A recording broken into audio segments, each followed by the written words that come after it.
Inscripciones en partidos de personajes que sin duda pues plantean una precandidatura, sea parlamentaria, probablemente también presidencial, como es el caso de Pedro Cateriano, que también se definió el ex primer ministro. Hoy también hemos tenido declaraciones del presidente de la República que dice que por salud mental no ha escuchado los audios de su exsecretaria. Y hay noticias importantes porque mañana, por ejemplo, se va a discutir el proyecto del Ejecutivo sobre la ONP en el Congreso. Vamos a conversar de ese y otros temas, pero vamos a darle primero la bienvenida a Patricia Donaire, ministra de Desarrollo e Inclusión Social, con la cual vamos a conversar sobre un tema muy interesante que es el del pago electrónico. A ver si nuestro país de alguna manera tiene una buena consecuencia en medio de esta pandemia y puede digitalizar más toda su vida y evidentemente pues esto va a ayudar a reducir los contagios de COVID. Pero antes, ministra,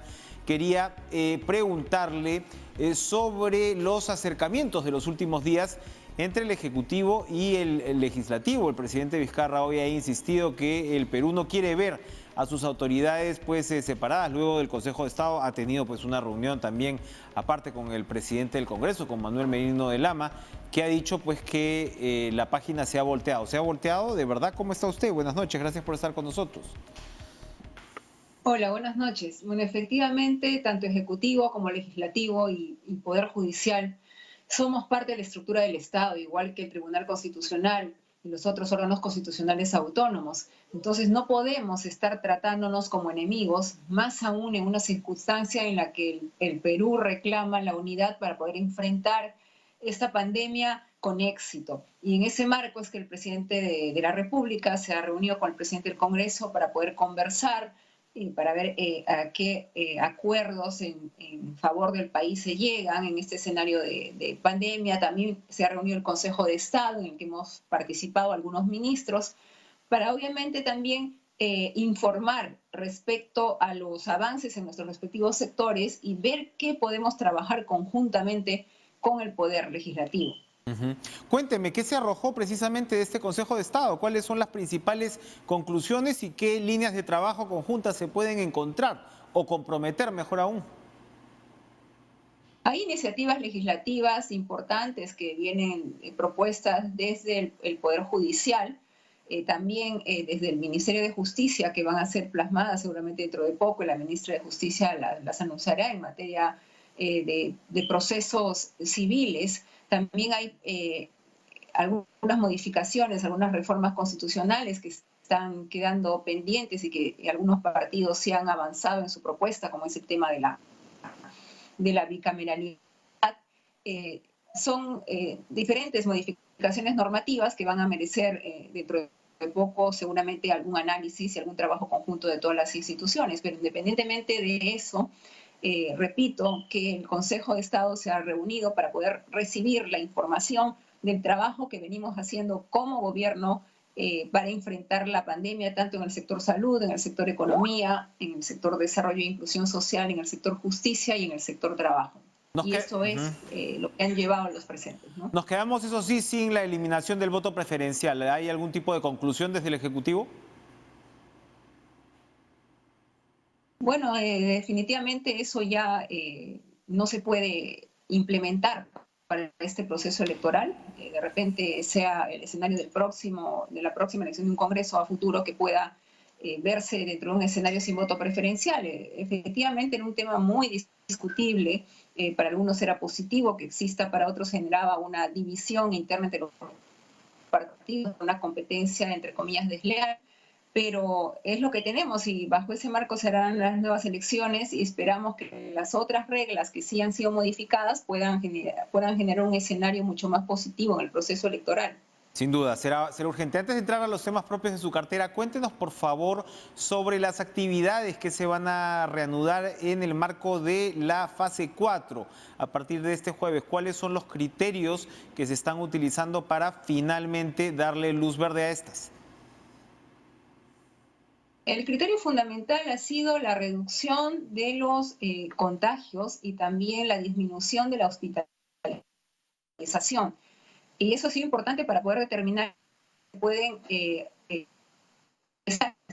reiniciar unas actividades económicas, ¿no? Como inclusive la posibilidad de que algunos clubes puedan funcionar, de que los niños puedan tener actividades deportivas y también de que los restaurantes puedan incrementar en alguna medida el porcentaje de sus atenciones. Y por otro lado también la reapertura de los vuelos internacionales a partir del 5 de octubre, todo bajo estrictas medidas de seguridad. Obviamente no se está caminando hacia un 100% todavía para una medida de precaución, porque inclusive tenemos un escenario internacional bastante preocupante en el que hay una segunda ola de contagios y no queremos llegar a un escenario complicado como el que ya hemos vivido al inicio y a mediados de esta pandemia. Se ha aclarado, por ejemplo, que si bien se aprobó el protocolo de casinos y tragamonedas, esta actividad no va a reiniciar aún, ¿no? Así es, eso todavía no va a entrar en funcionamiento. El Premier lo ha reiterado el día de hoy, así que para eso hay que esperarse. Bien, ni modos. Bueno, a ver, lo que sí está funcionando mejor es el pago electrónico. Hoy usted ha participado también en un acto al respecto. Cuénteme qué se está haciendo desde su sector. ¿Por qué importa tanto el pago electrónico en estas circunstancias y cuáles son las metas que se quieren alcanzar? Esta pandemia nos ha enseñado que tenemos que superar los errores que hemos podido cometer en algún momento, o las que han creado, pues, que quizás los bonos no puedan llegar a todas las personas o no puedan llegar con la eficiencia con la que se esperaba desde un inicio, lo cual no quiere decir que no sean necesarios e imprescindibles. Entonces, uno de esos escenarios era la modalidad de pago, y el pago a través de billetera digital es una innovación importante porque además de evitar el contacto entre las personas, genera un dinero de disponibilidad inmediata. Y eso es bastante válido en un escenario COVID, porque inclusive no necesitamos tampoco de días hábiles para que una persona pueda tener su efectivo dentro de su billetera digital en el momento que lo necesite. Entonces, hemos empezado con un piloto inicial en el mercado de Jesús María, donde el alcalde, con la mayor disposición, el mejor ánimo, al igual que la Asociación de Bancos y los representantes de billeteras digitales, han puesto todo el esfuerzo para implementarlo. Y hemos sido testigos de una primera transacción entre una usuaria del mercado y también de una vendedora del mismo, donde hemos visto la facilidad y la inmediatez como se producen este tipo de transacciones. Y es hacia ahí donde tenemos que apuntar también en el pago de bonos, sobre todo en el ámbito urbano. Creo que va a ser muchísimo más exitoso la efectividad del pago del bono. Acá estamos viendo billeteras digitales del sector privado. ¿Cómo se está trabajando también desde el sector público? El tema, por ejemplo, de los bonos, los usuarios pueden acceder a su pago mediante cualquiera de estas billeteras digitales. ¿Qué es lo que habría que explicarle en ese caso a los televidentes que estén interesados y que sean posibles beneficiarios? Esa va a ser una modalidad de pago. Las modalidades tradicionales como el abono en cuenta para aquellos que ya tienen una cuenta en el banco, el abono en el Banco de la Nación, el retiro por cajero a través de la banca celular, también en nuestro caso las empresas transportadoras de valores y nuestras plataformas flotantes, que son los PIAs y también los PIAs aéreos, van a seguir acercándose para hacer el pago, no solo de nuestros programas sociales, sino también de los bonos. La billetera digital quizás esté más circunscrita en el ámbito urbano y en el ámbito de aquellas personas que yo creo que son la mayoría en el país, que puedan contar con un celular en la mano a donde se le va a hacer la transferencia del dinero de su bono para que puedan disponer de él, ya sea a través de un pago también electrónico directo o puedan retirarlo en algún momento. Interesante. Ministra, yo quiero preguntarle algo que va hacia el mediano plazo, ni siquiera el mediano plazo, el corto plazo, y que seguramente usted misma ya lo está craneando. El impacto económico de la pandemia va a ser pues durísimo, ya es durísimo, y evidentemente hay salidas como el tema pues de los bonos, las ayudas que estamos viendo, pero esto va a ir más allá. En los últimos años se han discutido pues la viabilidad de ciertos programas sociales, si se deberían cancelar unos, ¿no? Si el asistencialismo no podía mal acostumbrar, ¿no?, a la población. Evidentemente esa discusión va a cambiar, se va a reformular. ¿Cómo observa usted una cartera como esta, la de Desarrollo e Inclusión Social, para los tiempos actuales y sobre todo los tiempos que se vienen inmediatamente en el sentido de poder contribuir en la recuperación económica, pero hablamos también pues de un sentido de humanidad? Las poblaciones vulnerables se van a multiplicar.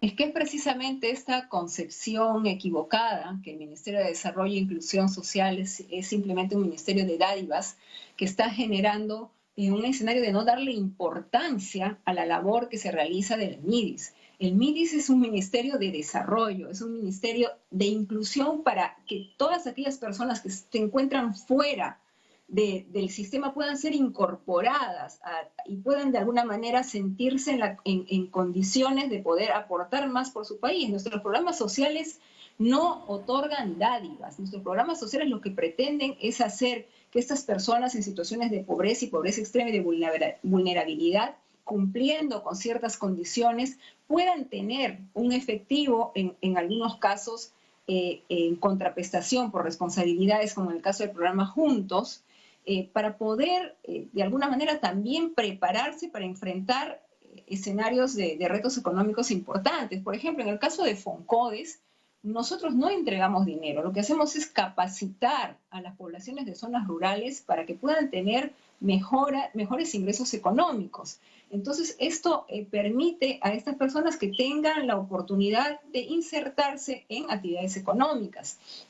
En el caso del programa social Juntos, reitero, se les entrega un dinero de 200 soles cada 2 meses para que estas personas cumplan con llevar a vacunar a sus hijos, para que cumplan con su suplemento de fierro para los niños, para que las madres puedan cumplir con sus controles natales. Entonces, todo eso que hace es tener una población responsable, una población fortalecida en su salud y que en un futuro pueda aportar también en el desarrollo del país. Entonces, tiene que entenderse la función del MIDIS en virtud de todos sus programas como conjunto y no solamente verse como que se entrega un dinero y punto. Inclusive tenemos casos de usuarios de los programas sociales que con ese dinero que se les ha otorgado han podido invertir en pequeños negocios. Entonces se generan microeconomías que también ayudan. No, y se lo preguntaba precisamente porque cabe pensar o cabe especular que esta etapa haga necesario el diseño incluso de nuevos programas sociales, probablemente muy focalizados hacia determinadas poblaciones golpeadas. Estoy hablando, pues, esto no toca solamente a su cartera, por supuesto, pero de estudiantes que tienen que dejar las universidades, ¿no? Que se trunca su sueño profesional, madres jóvenes, ¿no? En esta situación, la cantidad de desempleo y de incluso informalidad que va a aumentar. Entonces, claro, el ministerio también va a tener que estar a la altura de estos nuevos retos también. Bueno, efectivamente, y el incremento de la pobreza se nota justamente en la zona urbana, porque es en la zona urbana donde vemos que hay un mayor índice de desempleo. Hay personas pues que orientaban su actividad económica hacia el sector construcción, hacia el sector servicios, que son los que de alguna forma han sufrido más los impactos de la pandemia. Y el MIDIS ya está interviniendo y lo está haciendo también ampliando la cobertura de sus programas sociales. Hemos ampliado la cobertura de Juntos, vamos a pasar de 600.000 a más de 1 millón de usuarios. En el caso de Cunamás, vamos a pasar a tener 76.000 usuarios más sobre los 40.000 que tenemos. Y Foncodes también está ampliando sus intervenciones en el ámbito rural llegando a 21.000 hogares. Y los bonos lo que hacen es tratar de mitigar los efectos negativos justamente de esta crisis en los hogares. Una cobertura ampliada necesaria, sin duda, como usted dice, pero que también nos da una idea de la magnitud, ¿no? de lo que estamos atravesando como sociedad. Gracias, Patricia Donaire, ministra de Desarrollo e Inclusión Social, por acompañarnos esta noche. Vamos a ir a una pausa, pero ojo, mañana el Congreso discute el destino de los fondos de la ONP a partir de la propuesta del Ejecutivo. Mucho ojo, vamos a regresar con Víctor Hugo Montoya, jefe de esta institución.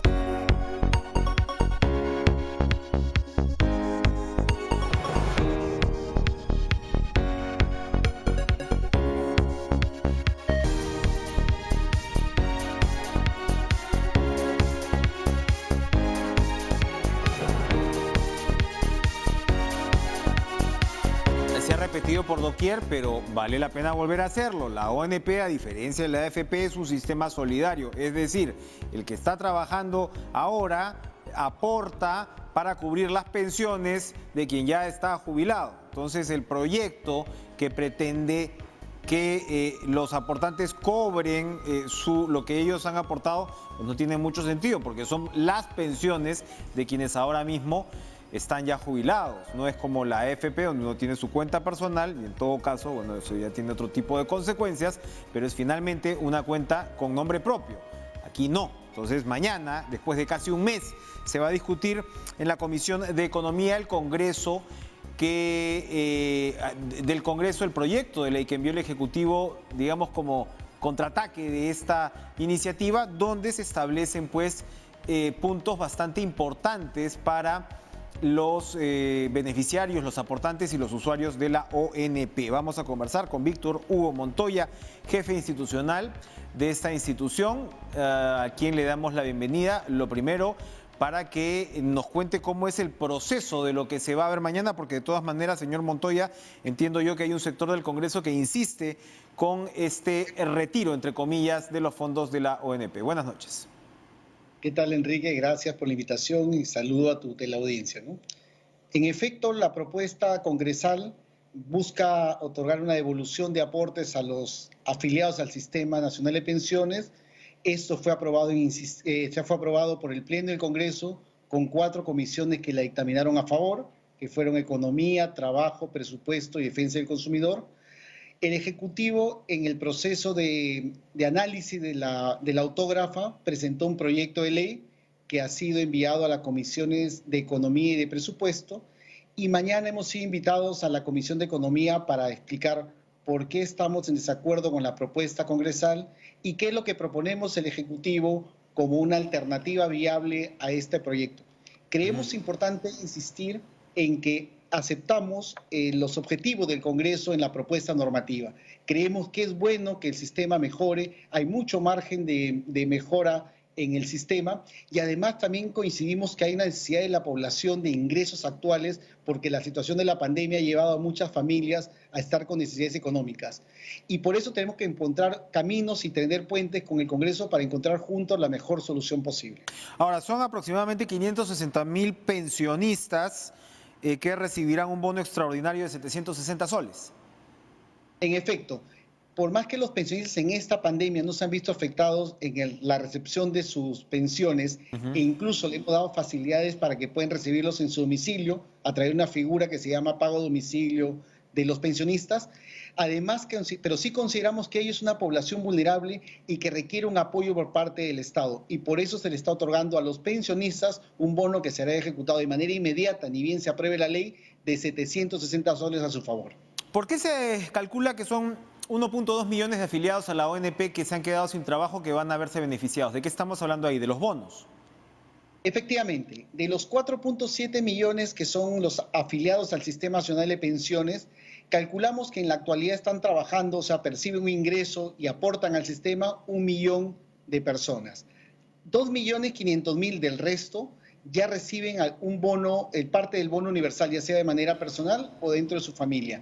Y 1.2 millones asumimos que no están teniendo algún tipo de empleo en este momento y que requieren un apoyo económico para salvar las dificultades económicas que tiene la pandemia. Y a ellos también se les está otorgando un bono especial de 760 soles. Recapitulo algunas de las características del proyecto de ley del Ejecutivo.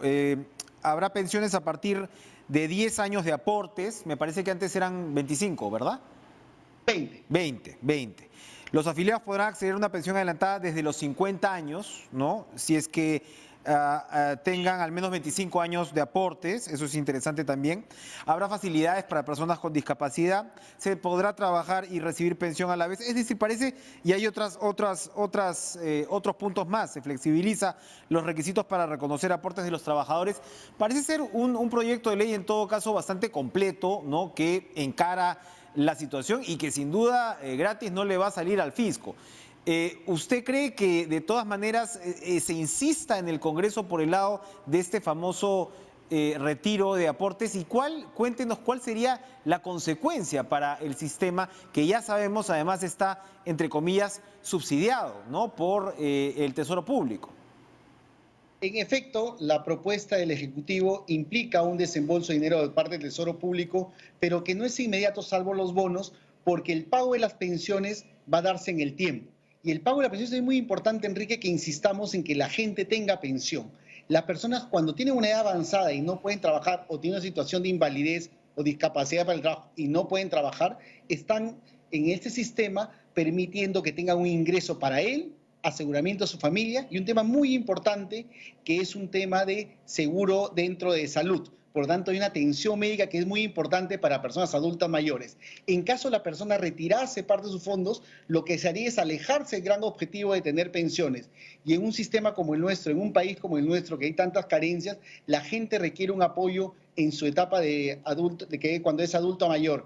Y por eso insistimos que es muy importante que todas las propuestas están encaminadas en mejorar el sistema, que haya más prestaciones y darle más facilidades a la gente para que pueda aportar.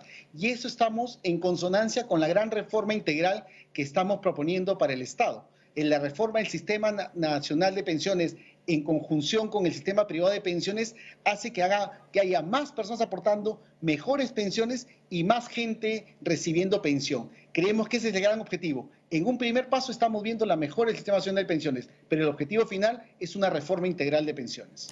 Muy bien, ¿en qué momento se va a discutir esa reforma integral de pensiones? Porque van a decir los opositores a esto, oigan, no, si hay alguna coyuntura, alguna circunstancia en la cual esto tiene que estar puesto sobre la mesa, es ahora mismo que los peruanos pues están sufriendo, que hay literalmente millones más de desempleados y por supuesto millones de personas que requieren de estos fondos lo más rápido posible. En abril de este año, el Ejecutivo presentó un diagnóstico trabajado entre el Ministerio de Trabajo, la ONP, el Ministerio de Economía y Finanzas y también con la Superintendencia de Banca y Seguros, en que hacía un diagnóstico de la situación. Ante eso se propuso trabajar conjuntamente con el Congreso en una comisión de reforma integral. Al final el Congreso optó porque sea una comisión propio del Congreso, pero que sí hemos tenido coordinación directa con ellos y tiene un plazo hasta, si no me equivoco, noviembre para presentar una propuesta de reforma integral y hemos venido dándole inputs y por nuestra cuenta estamos viendo la mejor alternativa que puede ser para una reforma integral. A eso apuntamos, o sea, la propuesta debería estar trabajada entre Congreso, esperamos con el Ejecutivo, a finales de noviembre, si no me equivoco, son los plazos que tiene establecido. Nosotros estamos dando la propuesta. ¿Sí? Para redondear, cuéntenos, por favor, hablando precisamente de la conversación que tuvimos con la ministra Patricia Donaire, ¿qué innovaciones digitales están dando para que precisamente pues, los pensionistas puedan acceder, ¿no?, a sus fondos con mayor comodidad? ¿Cómo está funcionando esto en la ONP? Es muy importante. Mira, el trabajo que se hacía antes para que una persona pueda obtener pensión era un trabajo presencial. Las personas iban a las oficinas de la ONP, presentaban su documentación y hacían el trámite presencial. La pandemia nos ha hecho girar 180 grados y hemos buscado la virtualidad. Y por lo tanto las personas inician un trámite virtual, ya sea solo la persona o acompañada de sus hijos o nietos, y logran hacer un requerimiento de pensiones de manera virtual. Y ahí mismo, de manera virtual, presenta la documentación y si quisieres entregar información y no tuviese los medios tecnológicos para hacerlo, vamos a su domicilio para recoger la información que sea necesaria. Y es importante que este sistema de virtualización, acompañado de un sistema telefónico que también hemos implementado en esta época, ha hecho que en esta última temporada, en los últimos meses, estemos otorgando la misma cantidad de pensiones que otorgamos antes de la pandemia de manera presencial. Esta fórmula de entregar pensiones, otorgar pensiones, que haga el trámite la persona de la comodidad de su hogar, es muy importante para estas personas adultas mayores, en el cual el ciudadano tiene que ser el centro de actuación de las entidades públicas. Y como te decía hace un momento, incluso pueden recibir su pensión desde la comodidad de su hogar. O sea, iniciar el trámite, que se le otorgue pensión y se le pague la pensión sin salir de su domicilio. Muy bien. Muchas gracias a Víctor Hugo Montoya, jefe institucional de la ONP. Esperamos pues entonces que mañana en el Congreso prime el raciocinio, prime el sentido común. Vamos a ir a una pausa. Hoy estamos en un cara a cara bien utilitario, bien interesante para los usuarios porque Vamos a conversar luego sobre un fallo del Poder Judicial que, escuche bien, va a permitir la reducción de las tarifas de luz. ¿Qué significa esto? Vamos a conversarlo con el ex viceministro de Energía, Pedro Gamio. No se mueva.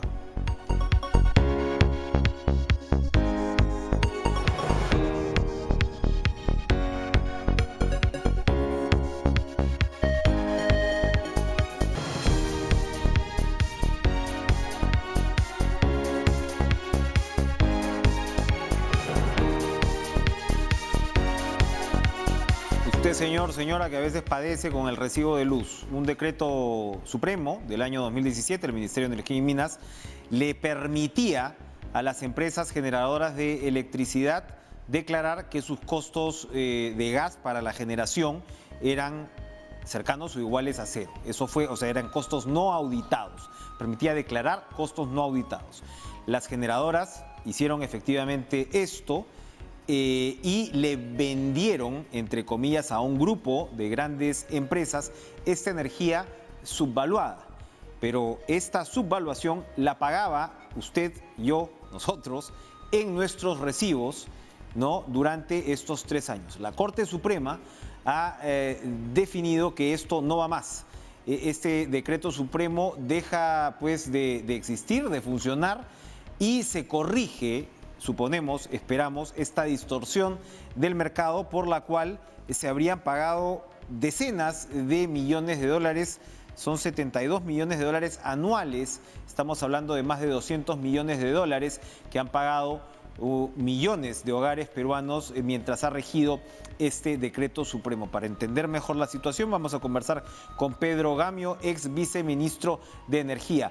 No sé si lo he explicado más o menos bien, señor Gamio, pero me parece que por ahí va el tema. Lo que no llego a entender es cómo las generadoras podían vender entonces esta energía subvaluada a un grupo de empresas y al mismo tiempo cobrarle a millones de hogares esa, valga la redundancia, subvaluación. ¿Cómo está? Buenas noches.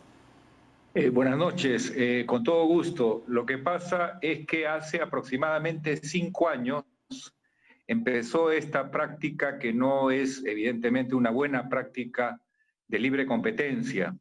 El hecho de que un grupo de generadoras, al no declarar costos reales, tienen una mayor oportunidad de despacho, aunque en realidad su eficiencia no corresponde a esa mayor participación. Entonces, se afectan importantes compañías como Electroperú, que su base es hidroelectricidad, y como los contratos están yendo por otro lado, no le queda más que vender su energía disponible en el mercado de spot. Y va al mercado de spot y le compran a $8, y esa misma energía, estas empresas que no declaran costos reales, le compran a $8 lo que produce Electroperú y lo venden a un centro comercial a 25. Pero el costo en verdad está muy por encima. Entonces, ¿quién cubre la diferencia? Los usuarios de a pie. Más de 7 millones de familias peruanas cubren la diferencia. Es decir, hay un quiebre, hay una distorsión de la libre competencia que genera un despropósito. Y ese despropósito se resume en que una familia peruana de clase media paga 35% más por la electricidad que una familia chilena, o en el caso de una familia colombiana estamos pagando más del 40% más caro. Y en muchos casos lo hemos sentido con estos recibos que han venido en medio de la pandemia. Ahora, la Corte establece si esta práctica pudo tener algún tipo de mala intención, de dolo. No, el tema se centra en que hay una regulación que permite hacerlo. Es una regulación que anacrónicamente sigue vigente, que correspondía al año 2000, cuando había urgencia de promover el gas, porque era un recurso que el Perú no había aprovechado desde 1986.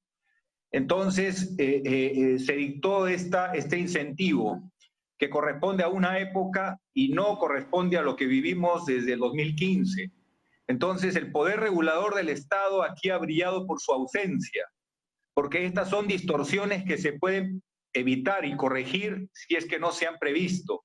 Pero que pasen 5 años y el problema lleve ya no a 72 millones de dólares, ahora estamos en 100 millones de dólares, dependiendo del año, que transfiere, que paga el usuario, digamos, de a pie, más de 7 millones de familias, estamos pagando la diferencia de la ventaja que se llevan 2.500 grandes consumidores. Claro. Está bien que haya precios menores y competitivos, pero que sea por una libre competencia y no porque estamos haciendo que los más pobres del Perú paguen la cuenta. Eso no es razonable en ninguna parte del mundo donde hay una economía sana, una economía social de mercado. Es efectivamente un cortocircuito. Y lo que usted señala es muy cierto. Muchas veces lo que es pensado como incentivo en un momento se convierte en distorsión, ¿no? Cuando ya este incentivo no tiene razón de ser, ¿no? Y eso podríamos poner muchos ejemplos, pero usted señala en este caso la responsabilidad del sector regulador. Eso es muy importante. Sí, porque esta es una distorsión que incluso cuando leemos el decreto supremo del año 2017, en un considerando reconoce que hay este problema. O sea, el Estado es consciente que hay este problema, pero lamentablemente los cambios constantes, claro. El Ministerio de Energía y Minas que yo conocí cuando comencé practicando hace muchos años, al Ministerio de hoy ha perdido muchos técnicos.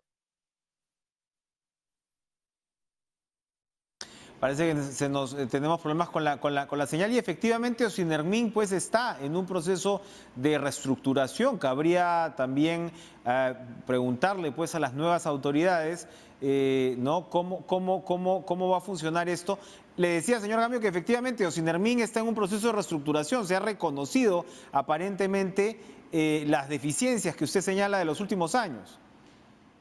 Sí, pero esa reorganización no camina hasta el día de hoy, por si acaso. Cuéntenos, por favor. En pocas palabras, en este momento no conocemos el alcance de esa reorganización. Todavía hay inseguridad, lamentablemente, en el manejo de sustancias peligrosas como el propano-butano. Yo creo que falta tomar cuerpo en esta reorganización y que se vuelva un control severo y estricto. Es cierto que ha habido operativos, pero todavía hay mucho por cambiar, mucho por mejorar. Precisamente se declaró esto a partir de una tragedia que fue lamentada. Para terminar, ¿cómo aterriza este fallo de la Suprema? ¿En qué momento los usuarios van a poder sentir la diferencia en sus recibos de luz? El Poder Ejecutivo tiene el mandato ya de una sentencia de la Corte Suprema y creo que la acumulación de problemas con la pandemia, el cuadro es mucho más complicado. Creo que es urgente dictar una norma que permita dos cosas. Permita la libre competencia y también se solucione otro cuello de botella, que es que no se permite que, por ejemplo, la energía solar atienda a los grandes proyectos, porque hay una restricción de una norma administrativa y hoy la energía solar puede llegar a costar la mitad de lo que cuesta generar electricidad con gas. Es decir, podemos gradualmente abaratar la tarifa eléctrica de los peruanos y aprovechar los recursos renovables. Somos el país en América Latina que menos aprovecha esta oportunidad teniendo recursos tan amplios. Falta una toma de decisión y avanzar en torno a estas herramientas que nos concede la naturaleza y que nos evitan contaminación y nos evitan tener que importar casi 4.000 millones de dólares de derivados del petróleo todos los años. El presidente Vizcarra acaba de hacer importantes anuncios, se supone, con respecto al cambio de matriz energética. ¿Cómo acelerar esto? Me parece muy importante. Él habló de fijar metas, habló de superar el 10%, ahora estamos en menos del 5%.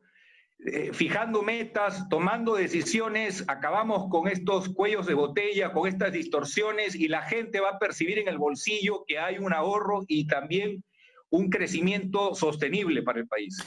Gracias, Pedro Gamio, por acompañarnos esta noche y ojo que ahí tenemos un tema más para una campaña del 2021 que ojalá pues nos lleve a un mejor norte. Vamos a hacer una pausa y regresamos con más.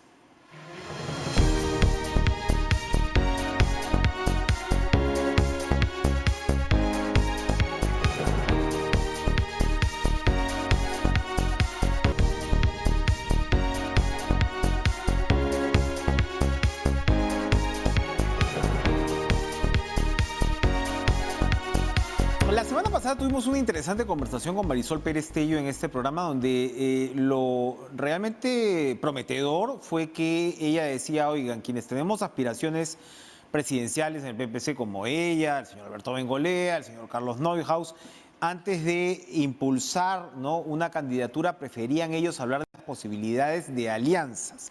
Eso efectivamente sonaba, como digo, muy prometedor, porque con esta dispersión, esta atomización del voto, se esperaba de todas maneras que las tendencias que puedan conversar, y yo sé que eso a veces en Perú puede ser un sueño de opio, pero que las tendencias, ¿no?, pudieran encontrar, ¿no?, puntos de encuentro. Bueno, hoy el Jurado Nacional de Elecciones ha dado a conocer el cronograma electoral que, bueno, tiene por supuesto todo el detalle, pero hay que ahora mismo prestarle atención a dos fechas. Una es la del 12 de octubre, que es para solicitar la inscripción de alianzas electorales, y otra para el 29 de octubre, que es para finalmente inscribirlas. Es decir, durante este mes todavía se puede dar, ¿no?, esta situación y estas conversaciones en las cuales los partidos con inscripción vayan encontrando estos puntos de convergencia. Ya el 29 de noviembre y el 6 de diciembre serán las elecciones internas. Primero, el 29 de noviembre, cada partido elegirá a sus delegados, porque la mayoría todavía va a elegir delegados, lamentablemente, no será un militante un voto.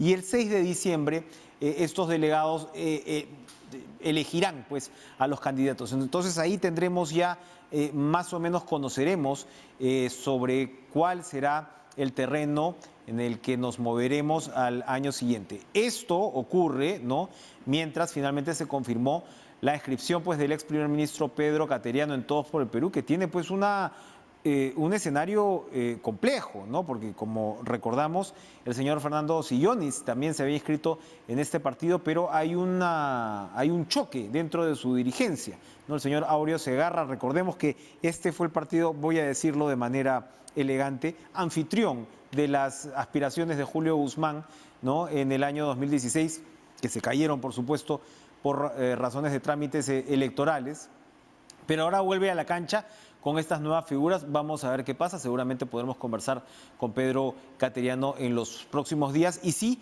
de todas maneras, mencionar que me llamó mucho la atención encontrar en el diario La República la noticia que el ex congresista general retirado Daniel Mora, que como sabemos también salió del Partido Morado en circunstancias pues penosas, ¿no?, en medio de un escándalo familiar, vamos a decirlo así, se habría pues unido a las filas de Antauro Humala, lo cual llama mucho la atención que alguien como Mora, que impulsó una propuesta civilizatoria, por definirla de algún modo, ¿no?, con el SUNEDU, contra viento y marea, en realidad, contra todos estos intereses, termine pues ahora en una propuesta que lo que tiene entre sus principales puntales, por ejemplo, pues son los fusilamientos. Curioso las vueltas que da la política, las vueltas que da la vida. Esperemos que este tablero, que todavía se ve diverso, se vaya ordenando. Y también, ojo, otra fecha importante